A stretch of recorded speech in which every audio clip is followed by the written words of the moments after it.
truth? Oh, I'm all ears. Okay. The truth. I always tell the truth, even when I lie. Why do you find it so hard to believe? Why do you find it so easy? It's never been easy. You want answers? I think I'm entitled. You want answers? I want the truth. All I'm offering is the truth. Nothing more. Hello and welcome back to Truthful Talk. I am Marco. I'm here with you once again, along with Natalie, which is ahead of me to my right. Hello. And Jared Rowe is back with us in studio, ahead of me to my left. Hey. Hello, Jared. Hello, hello. Here, I'll give you Natalie's favorite sound, which is I don't know. It just does it for me. that's the one that you absolutely I love. feel like it's a whole bunch of clowns coming out of a clown car, not necessarily, the DJ or whatever who made it famous. I guess that's Khaled or something. DJ Khaled. Anyways, scary. I just see it. You're that's like a frightening sound to go with that image of clowns pouring out of a car. They're ready to go. They're ready to go to work. Getting ready to, that's what I'm afraid of. What does that mean? Are they going to start dismembering us? That's Wow. like, Oh no. clowns don't. are evil. I didn't know that you didn't like Oh, clowns. I do not like clowns. No one You don't does. say. No, my You don't God, like clowns. clowns are horrible. I love them. Horrible creatures that are here to eat people and Yeah, there are some bad ones, but we can't. There were some bad clowns that were out there. clowns freak me out. I have a little story I have to tell you. Way back in the day when I want to say in college, I was meeting a friend and she lived in the middle of nowhere, like, I don't even, Poncan area, Zellwood. And I'm driving there and I see a blue bug, VW bug. And I'm at a four-way intersection and it's kind of dangerous being out there because there's so many tractor trailers and stuff like that. But this bug crosses in front of me as I'm at a red light and it's stuffed with clowns. No, Swear to God. What? And it passes by me. And at the time, I had like certain, what do you call, extracurricular activities that one was doing when one might be in college kind of thing. Okay. So it passes by me. So I'm by myself and like, did I just see what I saw? Go to my friend's house, tell her, nobody believes me. Fast forward when I became a belly dancer. There was a woman and she eats fire. She performs. Yes. Amazing, right? Okay. She invites me over her house. This is years later. And there is a painted photo of two clown shoes, one male, one woman, on top of each other. And I said, this is such a beautiful photo. It was like so romantic. She said, that's from our wedding. I'm going to say wedding or a party. And I was like, what are you talking about? And she goes, I'm a clown. I was a trained clown. My husband and I, like he trained tigers. She learned how to eat fire. Oh, and wow. I told her this story and she goes, it was probably us that you saw going off to an event. So Did it was she have a VW? Yes. Oh, And then we were cracking up for such a long time because I said for years, like I was struggling with this vision that I had. And I said, I wonder how many you can fit in there. She's like, we counted. We have a picture. I think she said 20. What? 20 clowns can fit in the VW. So I'm curious, sorry. was that a thing she would do for fun? Like, we're going to just see who we can spook tonight. It was her job, but she was crazy. trained. She went and she joined the circus when she was, let's say 19 or 20. She met her husband there, but they train you to do all kinds of stuff over there. In Zellwood, Florida. And she lives in that area of Mount Dora, Zellwood-ish area. I know the Corn Festival. Or she lives in Claremont now, but she's a wonderful person. What she can do with fire is crazy. She puts fire somewhere one should never put fire. I'm sure I've seen her before. I feel like I've seen people do that act, and there's probably not that many that do that. So it probably was her. She's wonderful, and her husband was wonderful. But it was just sorry, we were just talking about some random stuff, and I just wanted to share that about clowns. I have an affinity for clowns. I know some clowns are my friends. Yeah, I think every clown is led by Pennywise, right? From It, which is gonna or John Wayne Gacy. Oof. Let's not be too dark. Yeah, see, that's where that terrifies me. Yeah. So, sorry, I got too dark. No, I like that you're taking off the makeup and you're revealing that clowns are humans tomorrow. Yeah. You're like, I know them. I do. All right. So yeah. And right before we got on, we were we came from aliens. Yeah. And somehow how David Duchovny was the heartthrob image of the 90s. And that was a theory that was thrown out. I'm not saying that is truth. I don't know. Yeah. But the truth is out there. The truth is out there. And thinking of the 90s, I guess David Duchovny, Mulder and Scully were kind of it thing. They were it. Yeah. My dad's still in love with Scully to this day. He's like, no other woman. Listen, Scully, just he loved her so much. Wasn't she was the one that got abducted, right? Wait. Wasn't it? Scully? In the show. In the show. Yeah. Well, I don't know. Yeah, I don't know. In the movie, I don't remember. In the show, yeah, and then like in this 1600 seasons that the show. The show is on forever. The show is on seasons. What? It's a lot. It's like 25 seasons. Well, then there was it wasn't 25 seasons. 3 movies. Yeah. It was. The X-Files? No. This is not possible. No. You're mistaken. No, it's the X-Files didn't run that long, but it. But I think 11? I think the whole thing was like she got abducted and then she came back down and still didn't believe. Didn't believe her. I don't know. The show was weird, but I loved it. Yeah. No, 9. Why did I say 25? Maybe. Anyways, doesn't matter. You thinking of The Simpsons? Wow. Yeah. Yeah, that's the only one I can think of. Yeah. All right. So I don't even know where to go. I had a whole plan, and then now it's just I don't even know where we're talking about. What was your plan? I'm so curious. I don't even know. What it was but the aliens really were. Now you have me with aliens and clowns. And what if the clowns are from outer space? Yeah. Ancient aliens, they can be. There's a movie, right? Killer Clowns from Outer Space. Oh my God, that's a 90s thing too, no? Yeah, or somewhere in there, yeah. Somewhere in there? That might explain her fire skills. Yeah, for sure. It's just magic. It's just capitalizing on her magic. Oh my gosh, I remember that. Killer Clowns. You ever see that one, Jared? 1988. 88, Killer Clowns from Outer Space. Yeah, I still need to see Sharknado. I haven't even seen that. Oh, you got to see Sharknado. Sharknado that's worth the watch. Right I don't know. I don't know. You know what it is, and especially for a filmmaker, it's so bad it's good in the sense that they, as filmmakers, didn't take it seriously. So you can feel that, like they make fun of it from within. Yeah, yeah. And the CGI is so bad it's good.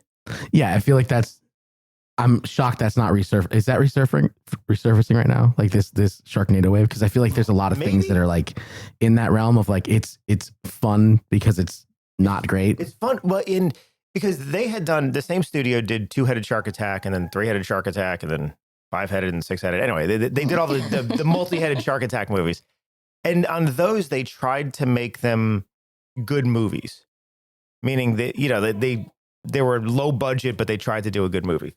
And with Sharknado, they went in saying, let's just have fun making a bad movie. Let's make it as ridiculous as we possibly can. And so, like, from someone that does CGI, you'll appreciate how bad it is.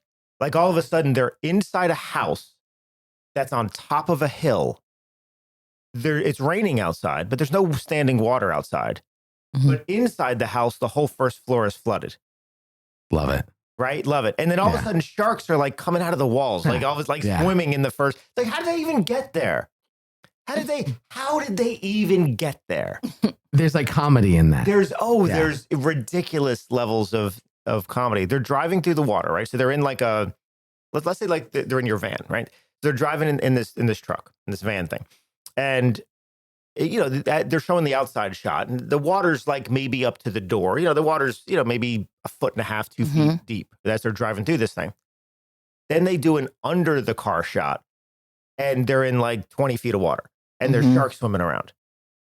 It doesn't make sense, but it's good. But it's good. It's good because it's so ridiculous. I don't know. They almost play into the bad stereotypes. Like they play into what other movies tried to do good and got bad. They purposely do it bad. I might give it a go just so I can put my own eyeballs on it and then have a conversation with you afterwards. But I'm very hesitant. I think Academy Award winner John Hurt is in the very beginning of it. Yeah. Didn't he just pass away? Yeah, I think so. Like a year or two ago. I think so. He had like a movie incident go bad. Did he? Yeah, like was it Sharknado? No, he was like producing that film where that filmmaker. She was killed on the train tracks. Wasn't that his film? Was it? I believe so. Oh, I'm looking at who he is. I know who John Hurt is. Yeah. Oh. Yeah, he was that one guy in Sharknado. Nope, wrong guy. Oh, wrong guy. This is another. But do you see who? Oh, but I know what the one you're talking about. That was in Atlanta. Not him. Okay. Okay. Yeah. This is how. Who am I thinking of? stuff The guy happens. from Michael with John Travolta. What's that actor? Michael. Yeah, wasn't there a movie called Michael with John Travolta? Was there? He was like an angel. Oh yeah. Yeah. John something. I Tutoro? I don't know. I'm just throwing out Johns. The other, okay, see, I want to see movie for the, I guess, I don't know. It's hard. The comedy value. He always talks about Sharknado. He's done it for years now that I've kind of known him. And I'm always with one eyebrow up like, but, because I hope it's not dumb. Like, I don't, but I think it might be dumb. Like, very dumb. mystery science. What is it called? Mystery Science Theater My brother 3000. loves that stuff. Oh, come and on. I It's have amazing. So you might have his palette. It's amazing because they're making fun of bad movies. Yeah. It's Yeah. not Like that they're the trying to worst, get you to think they're good. No. They're making fun of bad. I loved Oh, Mystery my Science brother Theater loves 3000. that so much. Did you ever watch that, Jared? Yeah, I did. And I haven't watched Sharknado yet. And I was just talking to my oldest Jace about it. I'm like, we should watch Sharknado. Because I think he has that, he enjoys when things are funny because they're like stupid. Mm-hmm. Like he has a character named Dumb Guy where he just acts out like being really dumb. Okay. And like, so I'm like, he would love something that's stupid for being stupid. The most amazing thing is happening right now. It's we're not It's real. It's real. The things that happen It's the greatest. in our space as we're doing a podcast is so comical. And yeah, for those of you out there, you'll just have to ask us what One happened day, that yeah, what happened? one point in that podcast And it's when it's still like happening, and it's it's still happening. happening. It's the things that occur. I have to say that, okay, Will Ferrell, I wasn't a big fan of, and my husband loves him so much. Okay. And then one day I just acquiesced. Oh, hey, yo, Oh, and then there's dogs. Okay. Well, okay, so my husband has watched all the movies and like to make him feel in a comfortable place. He watches Will Ferrell every now and then, but I'm just always saying like, why are you watching this? And then one day I go ahead and I forget which one I'm watching, and I'm looking at it and I'm yawning and I'm like, rather go to sleep, and I go to sleep, and in the middle of the night I just start cracking up laughing because Will Ferrell's whatever joke he said in that movie. I got it. I got the epiphany. Oh my God. Like I don't want to say dumb guy, but he plays the flatness of it. It hit me. So it just took so you much a lot later. It took longer me a lot to process longer. the joke. All right. That's what happens to me all the time. So I Will don't get Ferrell, jokes. okay. So when you watch a I Will love Ferrell him. movie, yeah. Now I love him. I'm like, he's so dumb. Or he's playing a dumb character. Yeah. And then I just think he's amazing. I think he's genius. I didn't really get Will Ferrell until Elf. Elf That's was the pretty, one. That's pretty early, I think. Well, Was if it? you look at his career, that's early. But like, I know what you're saying. SNL, everyone loved Will Ferrell, and I'm like, I think it's funny. Derek loved him. He was like, I love Will Ferrell, and there was a few skits where I'm like, I get it. It's funny. Like he has a funny face when he does some skits. But Elf is amazing. Yeah. But for me, it was Step Brothers, where I'm like, oh, they're doing this. This is good. This is really good. It was magic. I've never seen someone play the straight face. Like I've never seen him break character and he's so brilliant at it, even when he's being interviewed or whatever. It's wonderful. There was a show he was on. He was a very minor role in it. And the character was named Ashley Schaefer. That's who he played. He was a car dealership owner. Okay. And it's called Eastbound and Down. Oh, yeah. I know he's okay. Yeah. So he has like this long hair. I think it's the best character he's ever played. Watch it. It's by far just peak Will Ferrell. Well, I think what makes him so special is he commits. He has the ability to commit to a character in a moment and not break out of it. Mm-hmm. Like he doesn't fall into we're going to laugh at how, because like normal actors will jump into something funny, but at some point one of us is going to break. Yeah. And crack up laughing. He doesn't do that. He can commit and stay in it. And I think that's what gives him that edge. Yeah. because he could do some ridiculous things. I've tried to deliver, let's say, comedic stories or whatever it is with that flat affect, and I break myself. I was just like, I can't do it because I can't contain myself because I can't do what Will Ferrell does. It's just amazing what he does. Yeah. Well, I think this supporting cast he had in Step Brothers made it took it up a notch because like usually Will Ferrell's pretty good, but in Step Brothers he's got John C. Reilly. There it is, yeah. He's got the GOAT. He's got Richard Jenkins, who is phenomenal. He's just incredible in that role, and it's just like I saw a clip of that the other day, and I died laughing. I'm like, I forgot how incredible that show is. That's awesome. Yep, there he is. Someone took a clip from it and made like a meme out of it. Mm-hmm. It was like the moment where Brendan, I guess is the name of the one of the characters, and Derek is the name of the brother of his stepbrother, and they're all like swooning over Derek at the dinner table, and Richard Jenkins is the dad, and John C. Reilly's like, "Why are you being so weird?" And he's like, "I just love Derek. He's so great. You're so funny."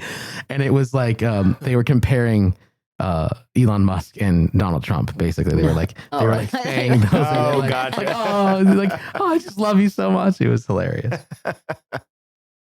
So going back to our earlier conversation, this isn't something I was going to talk about today, which I'll get to later, but or not. I have multiple topics now. Aliens. So, as in like aliens, outer space, Martian. Okay, aliens. So just to clarify what alien I'm talking about. So, if aliens exist, oh Lord, if aliens exist, what would that mean? Like, how would that change things? Because, Nat, like something you were talking about, it's possible we have evidence of aliens that are like decades ago, right, from a long time ago. So that means there's already been contact, there's already been something, right? They're already around. They're possibly right here, right now. I don't know, right? But it's how would that change? Would that change anything? Would in today's society, in today's culture, would having all of a sudden other aliens, and then how would that affect everything? How would that? For 36 hours, the world would be different. And then everything would be the same. They would go I back agree and with then you. They'd be like, this is crazy. Oh my gosh, aliens are real. Yeah. He's even speaking on television. And then everyone would be like, oh, I can't do anything about it. Cool, I Your gotta go to work. mortgages do. Yeah, exactly. Right, the mortgage still due, right? Yeah. Things are still going on. Yeah. And then how would if put yourself into the mindset of an alien coming out and looking at this weird little planet, what does it depend on who they're studying? Mm-hmm. Does it, or do we all like look the same to them? Do you know what I mean? Like if they go to Europe or they go to Australia or they go to Africa or they come here, will it matter? Or are we less significant, do you think? Or would it matter? Like if they go and they're like in Switzerland, are they getting a much different experience than if they come here? They may be like ants. They could be a single organism. That's one of the theories that people think about aliens is like, they may not be individuals. Like humans, we have we're all different, but they may be a single organism. If that were to happen, then I don't know. Yeah. What do you do? Is that a leaf blower? What is happening today? We have, we have dogs. We have people crawling on the floor, which is a whole different thing. And now leaf blowers and Central Florida. I don't even hear them anymore. Yeah. Right. Part of it. I said, thank you for blowing my yard.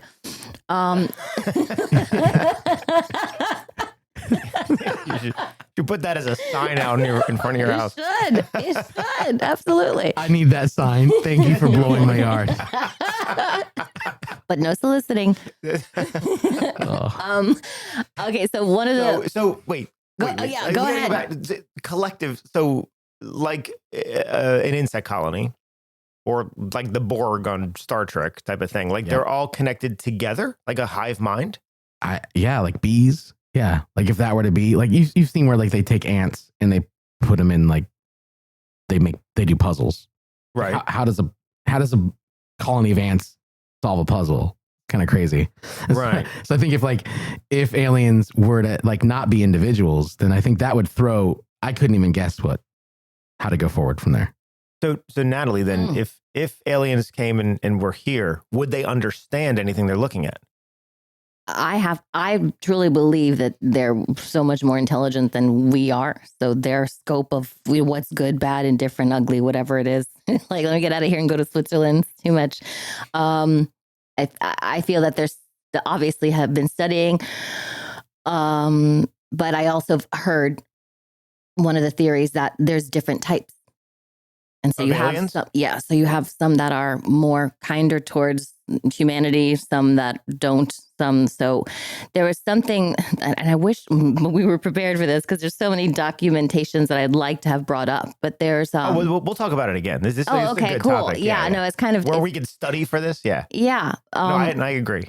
But it's just kind of trippy. That another theory is that and I don't even think it's a theory. I think it's actually part of, they call it the Stargate Project. Anyways, they talk about Star Trek. Okay. And what they say is that I don't know when, let's say in the 40s. Now, don't quote me, but I wish I had the stuff that I can research it. Okay. That the government brought in psychics to kind of psychically communicate with aliens and people who were gifted in that way, right? Okay. Believe it or not believe it, there was a project that they had those things.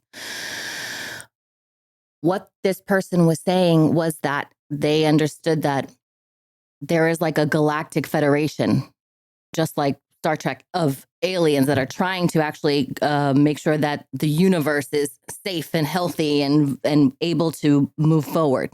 So humanity, when we have nuclear weapons and stuff like that with technology, that it's a dangerous thing because some of them don't want us to kill ourselves. So to put this in perspective, okay, so there's a NATO of aliens out there in space, but there's one or two of them that are like, I'm not joining NATO. Yeah, it's like the same stuff. Okay, all right, so just to make sure I'm understanding. So, and we have to watch out for the one or two that are not joining NATO. Yeah. Okay. Yeah. Just to make sure I got that. That's I understand that. Yeah, I think that makes sense. But that means because space is so vast, and at least for us right now, it's very difficult to get somewhere. Like, I mean, I mean, we just went up and got people off the space station and brought them back. Okay, so we could do that. That's like right in our orbit. And we can go to the moon fairly quickly. But Mars is still a little bit of a ways.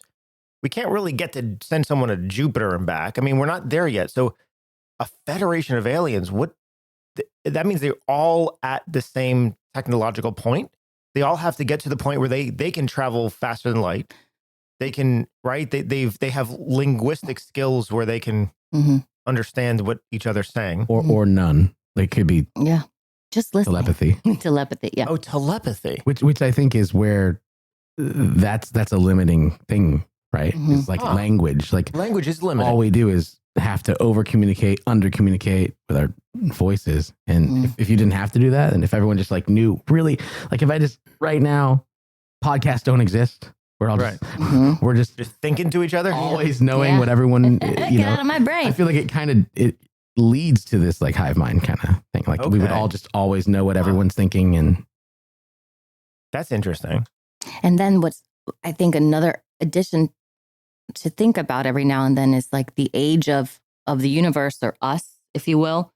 I don't know how old like Earth is supposed to be. I don't know if it's 3 billion or 13 billion years old, right? Yeah. But one of the theories as well, or 12 days old, depending on the religion you follow it. But yeah, but there's one theory that I enjoy thinking about every now and then about what if we weren't the only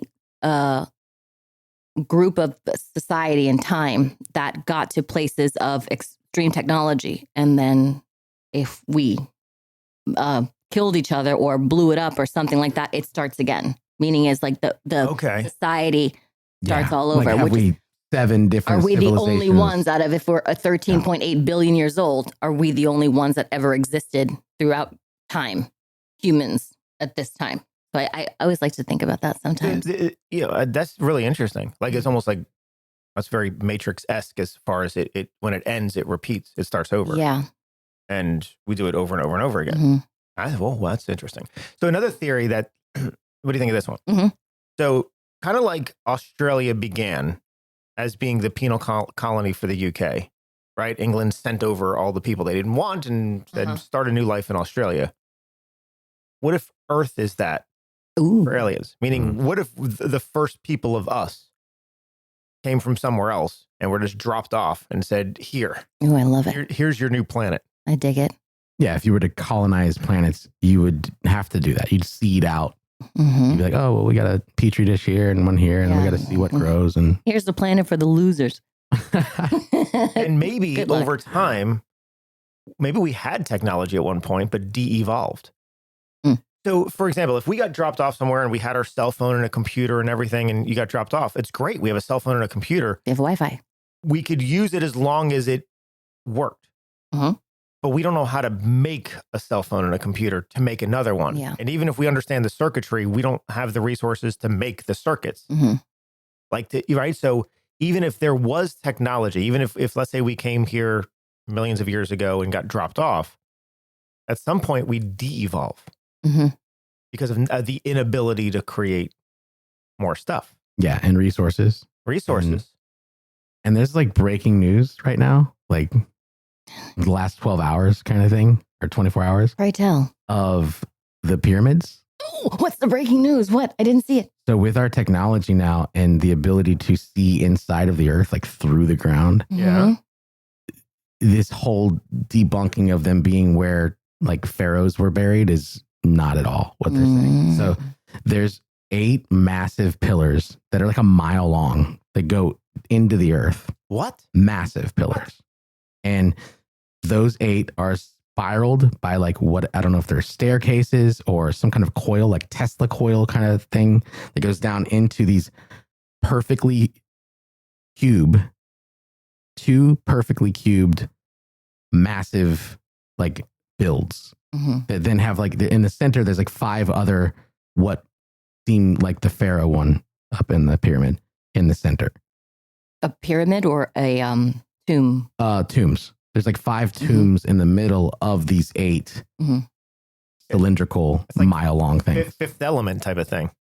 And right? Because you're talking about the 4 within the 5th. That's like the 5th element. That's like, that was the whole part. Like that whole movie was like, there, right? Like there was beam that like shoots the energy. Like for me, I feel like it's very validating to what you're talking about, Natalie, with like the technology that has existed before our civilization existed and the previous civilizations. Like I think there's a lot there that's really interesting. It's like what was the capacity of technology that existed in these civilizations that were right. What if even at the time of the pyramids, what if they still had certain technology that they don't have today? Yeah. Technology to move things, technology to make everything so precise. I mean, I know it's, we like to think that, well, yeah, they just had people do it and they were very precise in what they did. And which is, I don't want to say it's not possible, but I don't know. It's like with the precision of what we do today and with the tools of precision of what we do today, I don't know if we could create that. And there's still mysteries when they look at like the way they do certain things and cuts. They're like, well, that isn't possible with our current understanding of what we thought they were. So like when you see perfectly cylindrical cuts, you're like, well, how'd they do that one? Right. What on tool top did that? of a mountain in the middle of nowhere? Where did they even get it from? Yep. And how would one today do that? And there was an experiment where they had someone who was I forget what they call it, when they quarry rocks, or they're in charge of big rocks, whatever, like people, houses, businesses, or whatever, utilize them or whatever it is. So they took, I think, like a percentage of the weight of this rock that's already there. I'm going to say it's Pumupunku. It's like on top of a mountain somewhere else that they have. And it's up there like 12 feet high. But anyways, they had someone now transport that rock. And it took like 2 massive tractors going 5 miles an hour. It took all night long to travel. It was just an interesting thing where if we have to be, I think as a society, if we don't know, we need to ask questions and be open to the fact that we don't know, and let's try to find them, but not think like, oh, if at that time hunters and gatherers that was what they had, which was, I watched Ancient Aliens a lot, it's like chicken bones and wire. That's not going to happen. So the question is, how did they get up there? And it's hard to answer that question without kind of opening this, let's say, a think tank or creative imagination. It's like, how would one do that? And I think that's what science should be. Like, you have to open up your possibility, test everything as much as you can, but then you come to realization like, yeah, that's damn near impossible. Yeah, right, with the size of a pyramid. And I know they're saying, well, we use pulley systems in this. I'm like, I don't know. The Great Pyramid. Really do a pulley and have enough people to pull it? I mean, Right. Yeah, well then like the next question What is rope? precision. Like how okay, the Right. strength, okay, but then precision. And you're like, oh. Mathematical Ooh. precision. and who's overseeing that precision Miller. to make sure that the quote unquote, the Pharaoh slaves or whatever they were that were making every single one exactly the same and every single, like who's doing this? The Great Pyramid, according to what I've watched, it says it's not four-sided. We think of the pyramid, the base, looking from like bird's eye view down. It's 4. It's actually 8. It's concaved on each side, perfectly concaved, so that when a certain day hits of the year, the sun shines and it hits. It's Like it's almost star pattern, like Almost in a weird way, like it leans in a little bit or leans perfect inwards. out. So each side leans in slightly. Each face goes in a little more for structural. And it's like in the what they said is that it's the Great Pyramid is in the center of all the landmass in the world.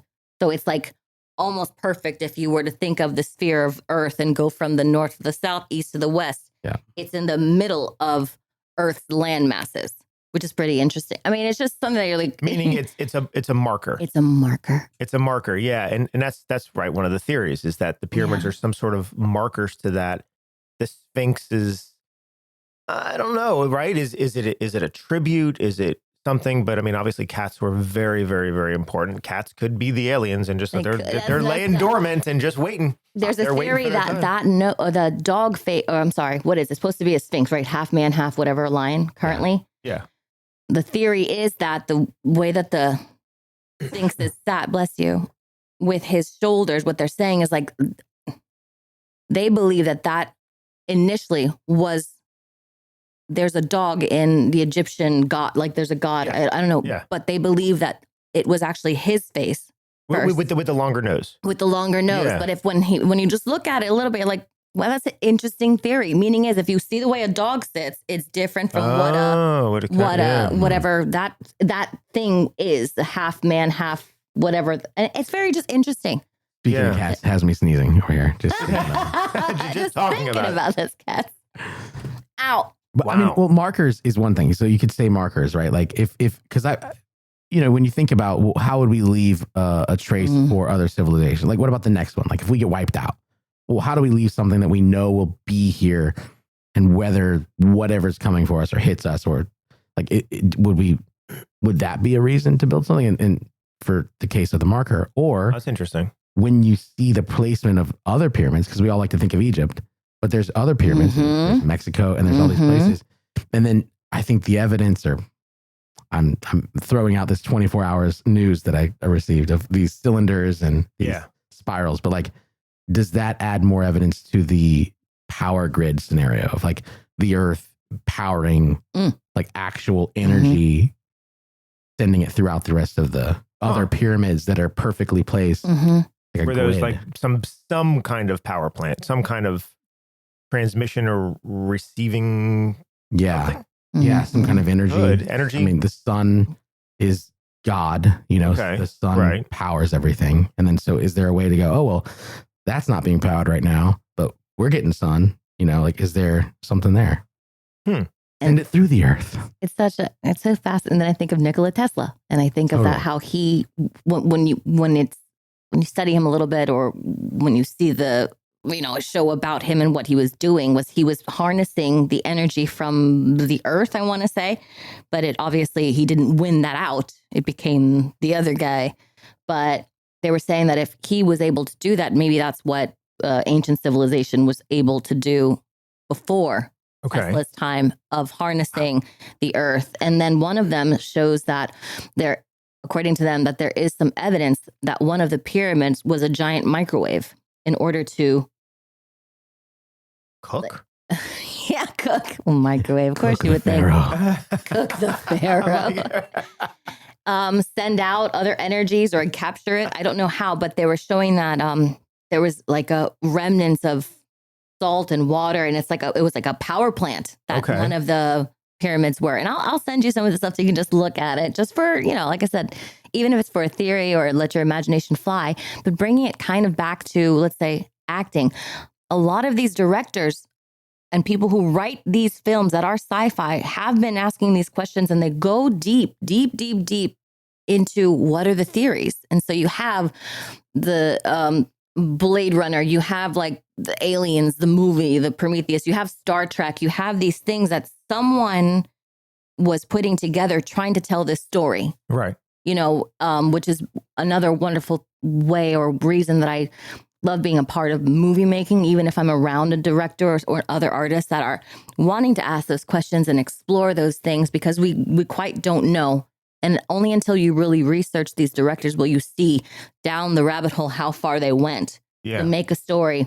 Oh, concise. The one that comes to mind is Prometheus, the movie, the whatever, I think the third or fourth. I don't even know which one it is, but for Aliens, because I love the movie Aliens. But Prometheus was very interesting, talking about or showed how is it transpermia, where the alien is planting their DNA in the earth to make this thing. Anyway, it's just so interesting. But then Ridley Scott has interest in those kind of things, from what I believe. But sci-fi, all that stuff, it comes from questioning, I think. Well, inspiring thought, right? For sure. And like Einstein, he's all of his theory, what is his famous? I'm losing it. Of relativity. Relativity. Yeah. That was inspired by sci-fi. Like he was incredibly moved by a story and pursued that as a scientist. Like that's beautiful to see. Inspired by art to then actually prove a theory that then now. My favorite movie of all time, Interstellar.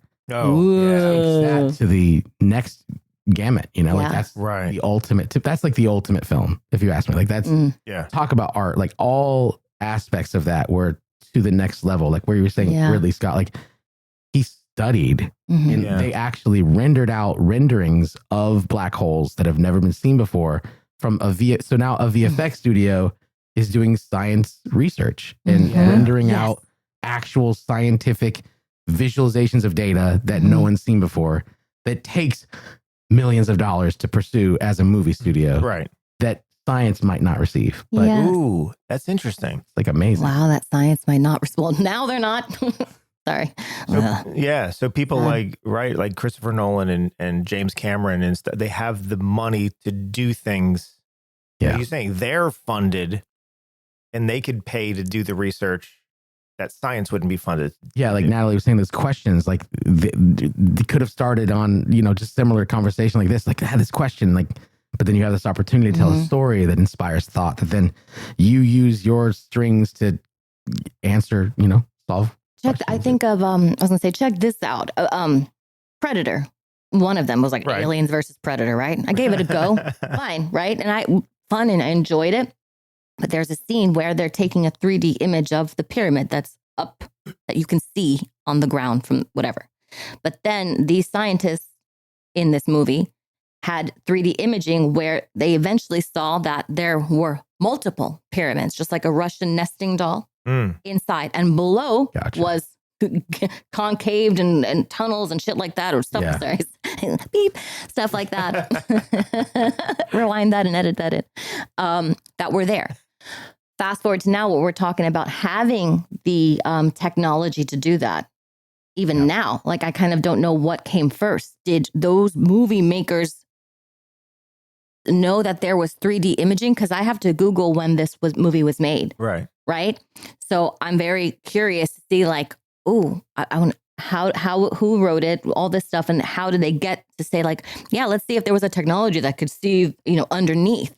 But there are multiple pyramids. I think one currently in like Mexico, and they're showing that it's exactly that. There's a couple of episodes, or one episode on something that I watched that showed it, that it's like one on top of the other. Yeah. And it goes much further down than we regular archaeologists or whatever thought. Because they assume like that's it. Yeah. Same thing with someplace in Turkey where they thought that this village that's like maybe it was a circle that it was made out of, but inside and underneath was so much more, like miles in lengthwise of tunnels that were going down, but they only saw it because they had that imaging. Yeah, LiDAR. Yeah. LiDAR. Yeah. They had LiDAR. Yeah. And what's I would want nothing more than to be on the timeline of where Alien versus Predator solved the mysteries of the Great Pyramids. Yeah. They were asking the question, but they go right hand in hand. It's very interesting. And it's before the Ancient Aliens, whatever, the TV show, and before all that stuff. So somebody was asking that question. Yeah, and someone thought of it, wrote it into it. Thought of it. And did they know something that maybe we didn't in regards to they have the technology? We, at the time, had the technology to see that? Or what if we had it? Well, to me, that's the really cool thing about science fiction is because there's science fantasy and then science fiction. And science fantasy is like Star Wars. Star Wars is science fantasy. It's a sci-fi, but it's more in this fantasy world where, it's not, nobody's trying to base it in anything realistic. There's no real science behind what Star Wars does. And it's fun. It can be fun, just like there's no real science behind Lord of the Rings or things like that. The fantasy lets you go beyond that. But science fiction is supposed to be based in something scientific that then it is expansive. And that's where Star Trek went. Not the Abrams stuff, because I hate those. But actual no, those Star are good. Trek. No, please, no. They're good. No, they're please. good. No, They're good films. No, okay. Are you acting? I can't tell. I can't tell. No, a lot of people listen. A lot of people like them that weren't Trekkies going into it, and I get that. But Abrams, who was a Star Wars fan his whole life, never watching Star Trek, somehow helmed the reboot of Star Trek in the movie franchise and made him like Star Wars. And so he threw out the sci-fi version of it, meaning the science version. And that was the whole thing that I've always loved about true sci-fi is they would take something that's scientific that exists now and just expand it. And anything from monitors on the wall where you could talk to people. Yeah. We have that now. Yeah. Right? The ability to walk around it on a handheld device, talk to people. And it's like we have that now. And so it started with something that was scientifically, at least for a small percentage, possible.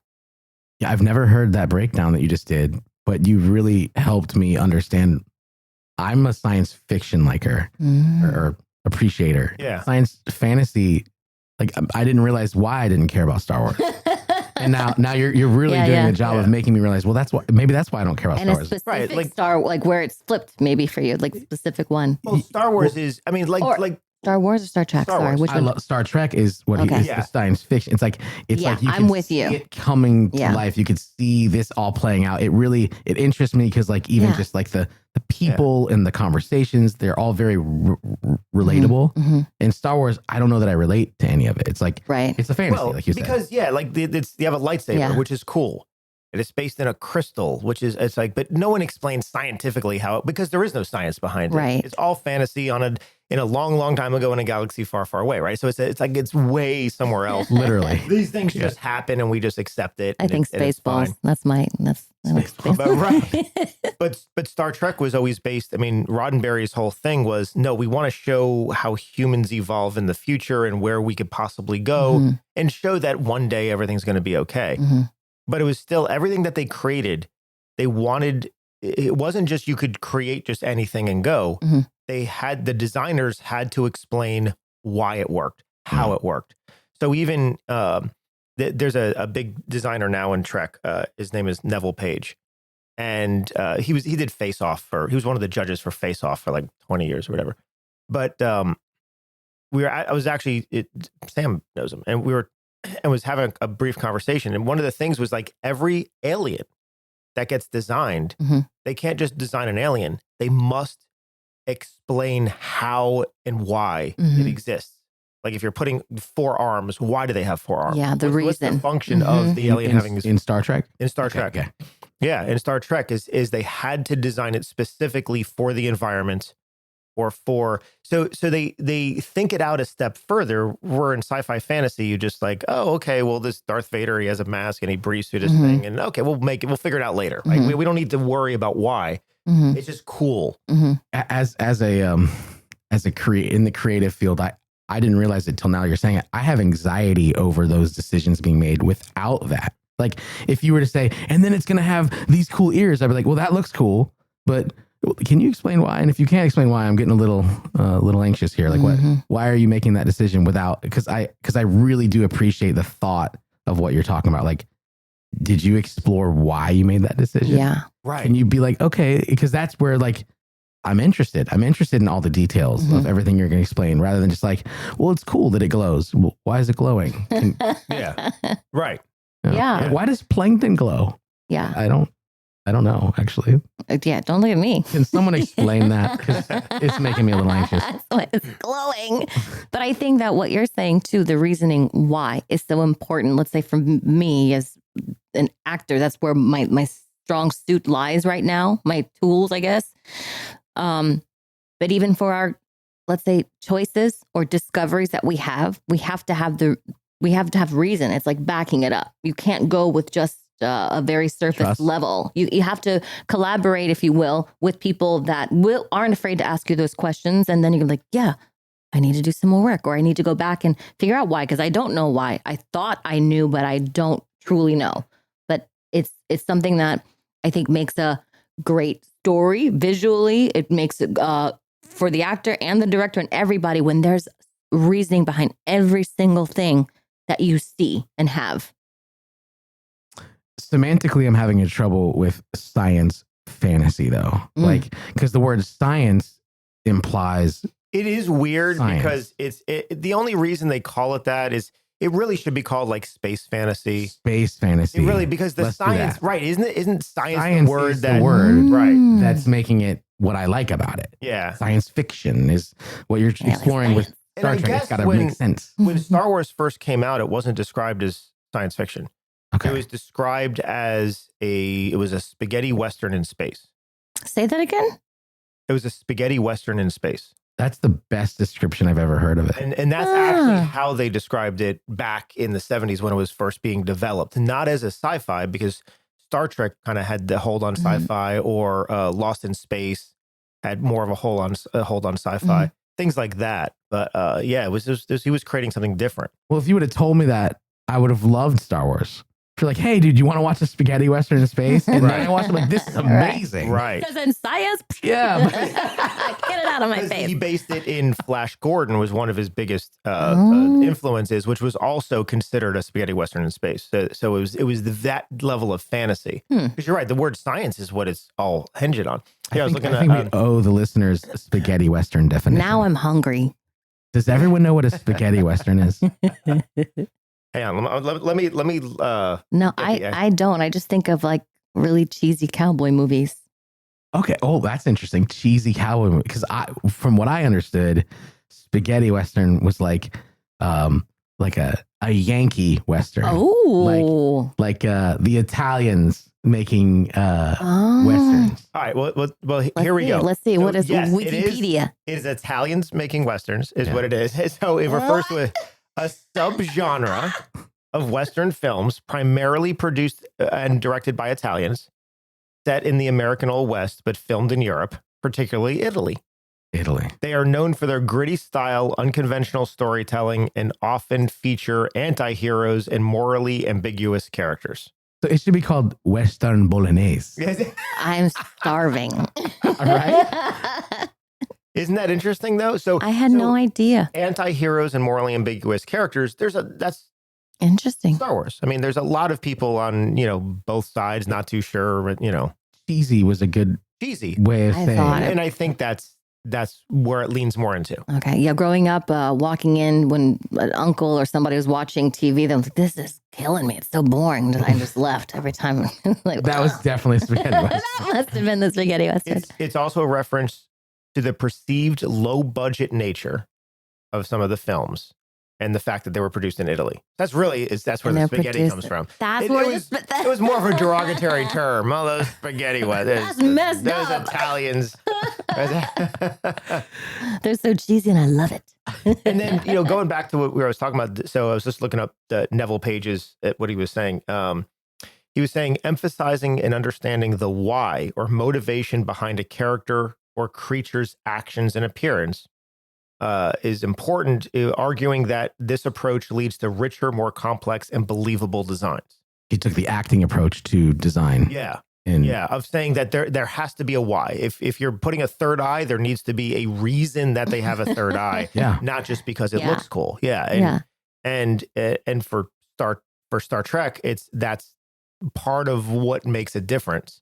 Is like when they had the communicators, this flip communicator. It was like, okay, well, we have to create it to where, sometime in the future, there's going to be technology where you could walk around with something and talk to somebody else.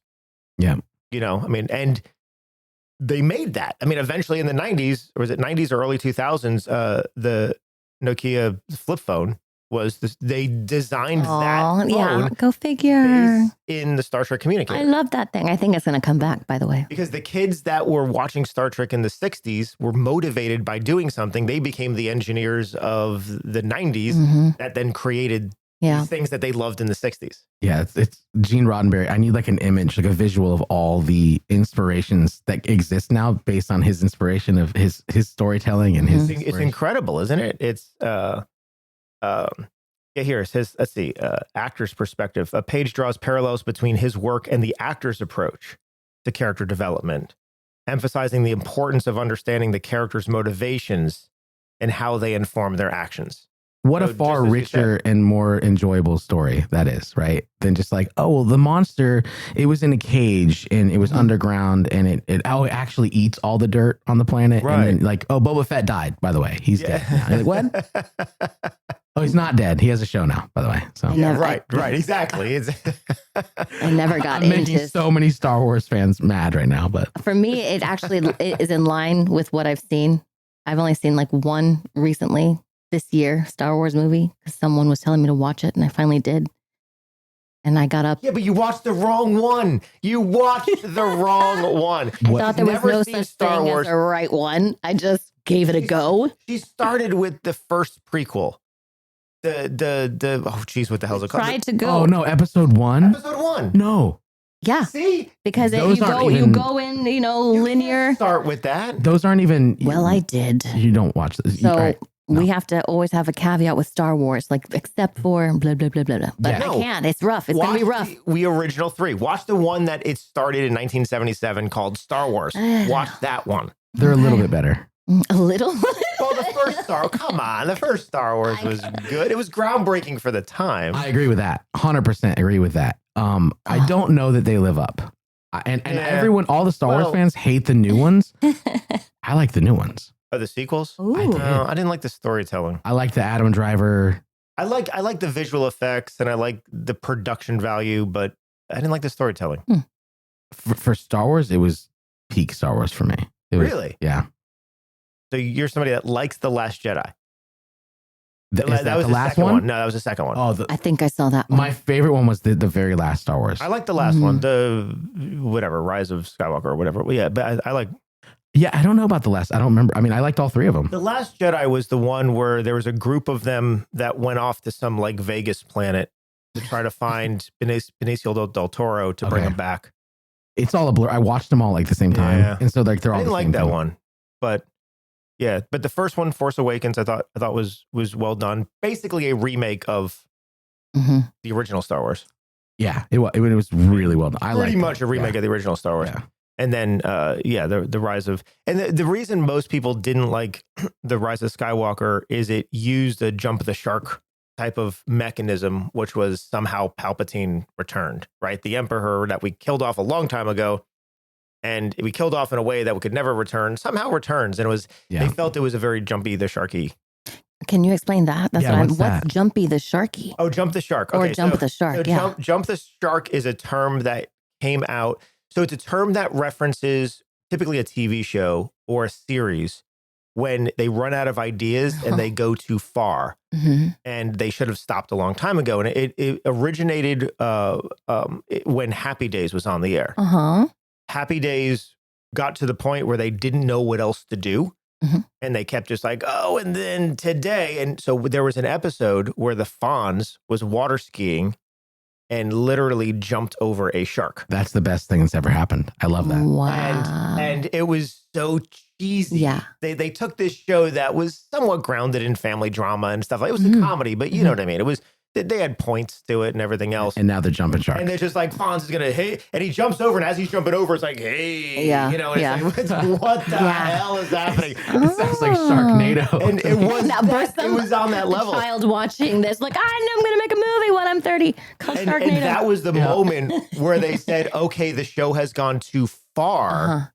And so that the term jumping the shark was then coined based on that episode.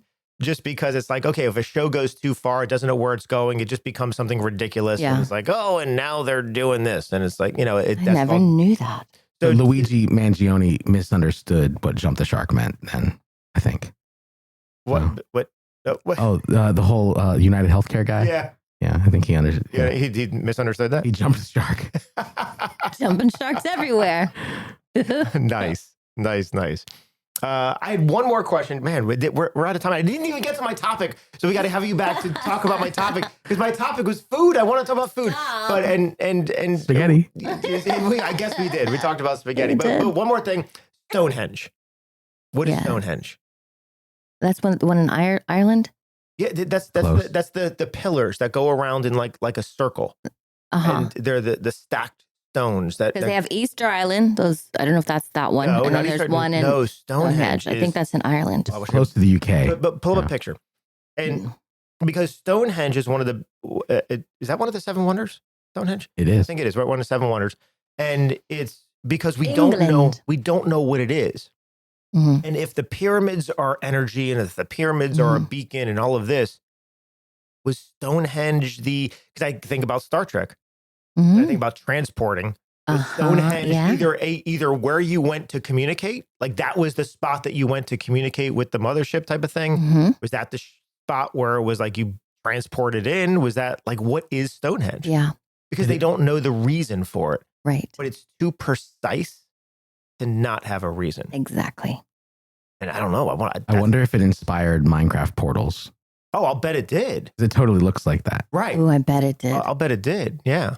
Well, and in Star Trek, you have the transporter pads and everything else. I mean, it's food for thought. It's interesting. And the fact that we don't know should be, I think, enough for people who are curious. And I think that's a great state of mind to be in and go and try to consume information, learn everything you can about that and ask those questions because what we don't know, we don't know. And we have to be open to the fact that things change. When science evolves, we find out more information like, oh, you know, it helps us, but it kind of kills off a little bit of what was previously known at the time. So this thing called learning should be a forever process. And so maybe hopefully finding something, whether it's an art or something that allows you to be curious, to continue to open your mind to possible theories, just like Oppenheimer that I watched. I love the fact that this is maybe the 3rd time I've seen it. And he, as Oppenheimer, is saying, well, I'm a theorist. I'm not someone who makes the physical machine. Right. I have to test my theory. Like, so even he is just in his imagination seeing what this might be. I don't know yet. You know, that's what he was basically battling with. You liked that movie? I did. Did you like that movie? I did.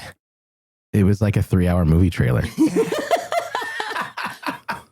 Yeah, you saw it then. But it didn't get to a point to you? Saw the trailer. I watched the 3-hour movie trailer. I'm like, okay, cut Robert Downey Jr. out. Yeah. He's got to go. Yeah. Great actor. Love Robert Downey Jr., but that whole thing didn't work for me. Yeah. And stop. That was actually the point of the movie. His character was the point of the movie. Put him in the end then, because the whole cutting throughout time, whoever, hard thing to edit. Sure. Hard thing to edit. They didn't do it. Didn't work. I'm happy you guys think it did, but I was. Yeah, you were having a hard time going back and forth. I just was like, I saw it in the theater, and I felt the same way, struggling. So I had to watch it several times at home, throughout whatever, subtitled and everything. But when I really focused on, you know, Oppenheimer, especially for like what I'm just saying about this man, according to this movie, was someone who was always. He had the science, but he didn't have it out in the real world yet. He was theorizing possibilities. And I just love that there's a whole section of science that does that as well. Yeah. So when we as creators with projects that we're doing, it's always wonderful to have like, what if and why? Like the searching story, what you're saying. The story is great. Yeah. And the acting top notch. The editing. It was rough. Drove you crazy, I huh? couldn't. Yeah. It was like, please fix it. You know what did it to me? Was Tenet. I saw that in the theater too. Oh, yeah. I was almost drowned myself in popcorn, and you loved it. Oh my I god! love Tenet, but I didn't like the sound mix. I didn't like that I couldn't really hear clearly the actors, and that was that's just a Nolan thing of not wanting to re-record audio. Mm. So he will absolutely not re-record audio unless he has to, right? So no dubs, no ADR, No dubs. so which is an interesting thing, but the actors weren't enunciating. David Washington wasn't really The enunciating. music was loud. And there's very harsh accents in the sense of, I love accent work, but I couldn't understand it. It's like, this is being presented here in for the US. It's like, I don't really, like in American film, we need to have clearer accents if you're doing that.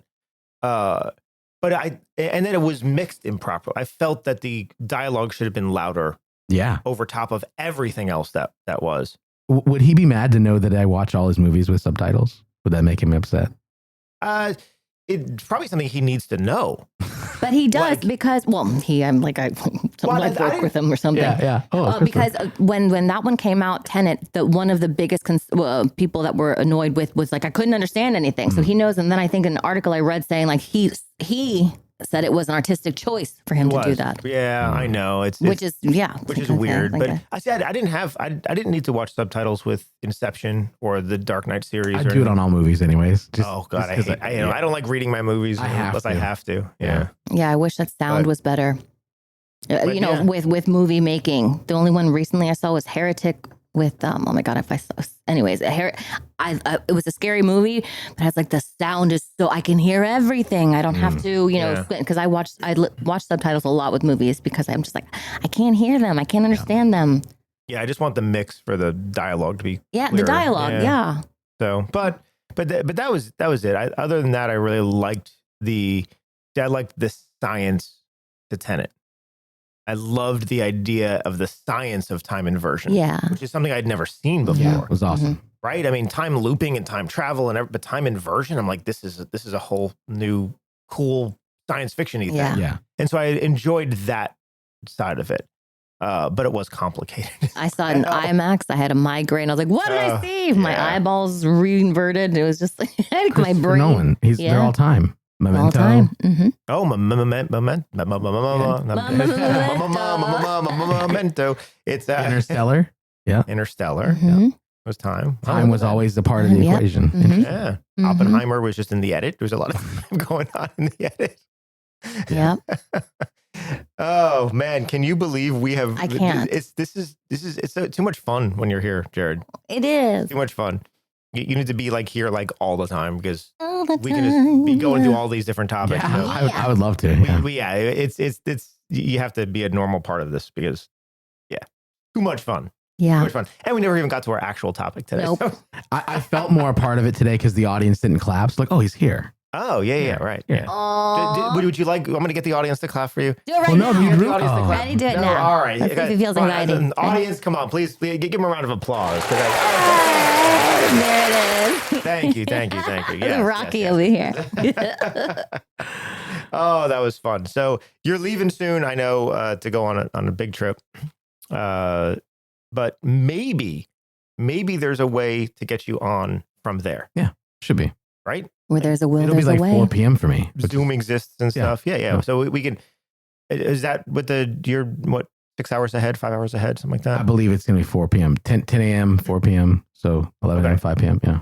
All right. So so we can schedule something that still have you on even when you're remote.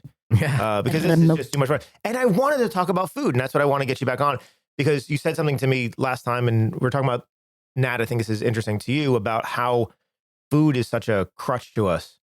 And like Thank you, Marco. But we eat sometimes, but we love it, right? We love it. It's so satisfying, and we eat, but we eat not because our body needs it. It's more of a mental thing and just a comforting thing. And I really want to explore the whole thing and everything you're doing, is, with it, and any ideas you have with it, Nat. So we will come back and we'll talk about food, because I think most people struggle with this one way or another. I lost 150 pounds. So that's amazing. Oh, Ooh. And I want to talk about how you did that. Ooh, you're the man to talk because to. that's awesome. I mean, I have like another 150 pounds to lose.